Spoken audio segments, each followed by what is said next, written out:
Humanity's grown disconnected, separated as individuals from the whole. Focused on what individuals can do for themselves, we've forgotten the interconnectedness of the earth and all life within it. Deracinated from our relationship with nature, our actions continue to catapult us into the demise of the very planet that brought us into being. Oblivious consumerism flourishes as the Amazon is deforested. The elite watch their bank accounts overflow as the economy tanks and unemployment skyrockets.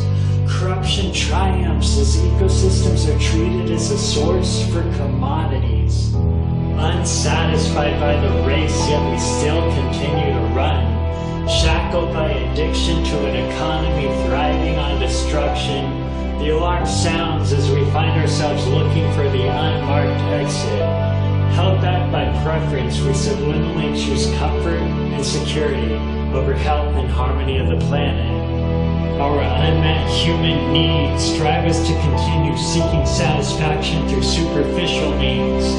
The societal relationship with nature has been vastly neglected and overlooked.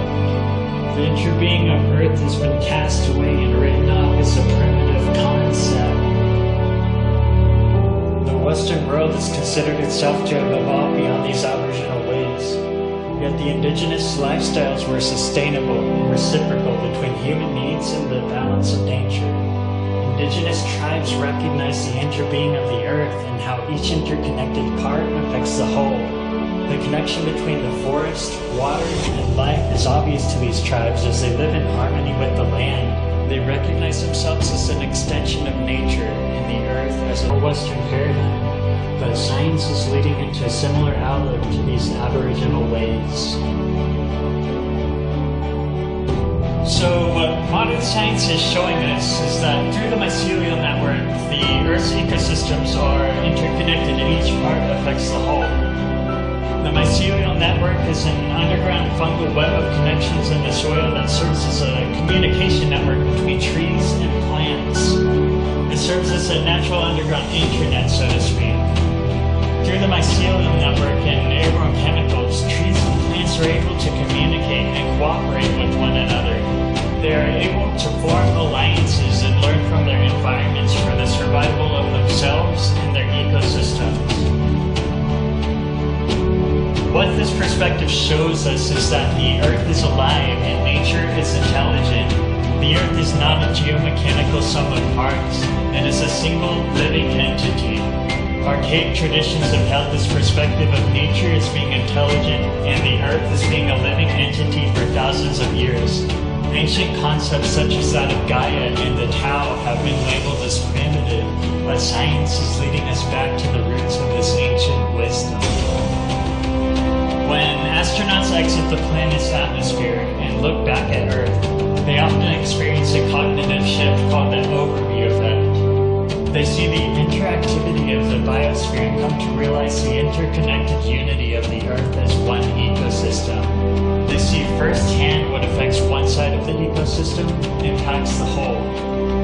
Recognition of the Earth as being a living entity leads to a realization of the individual self as being a manifestation of the whole. If the Earth becomes sick, all life becomes sick.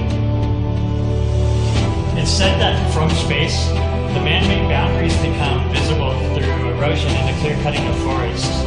The detrimental approach of humanity's separation from nature leads to transition into acting as one species with one destiny.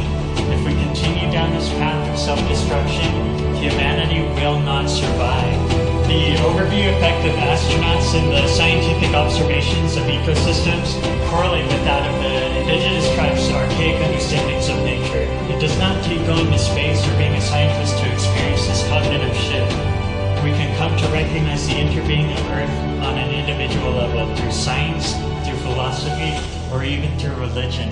It does not matter how we come to this realization, as long as we're able to make the shift. The modern Western paradigm holds a general perspective that the individual is separate from the whole. A shift into the perspective that the individual is a manifestation of the whole can be difficult for the Western mind to conceptualize. But this concept has been prominent for thousands of years in Eastern and shamanic traditions. If we can make a shift into a view that recognizes the earth as a living being, then we can begin to understand that it's our severed relationship with nature that is the true core of the environmental crisis. We can then stimulate the existential question of our role in regenerating and preserving the health and harmony of the planet. We can rebuild an economy that thrives on restoration rather than destruction. The harmony of Earth begins with the participation of the individual.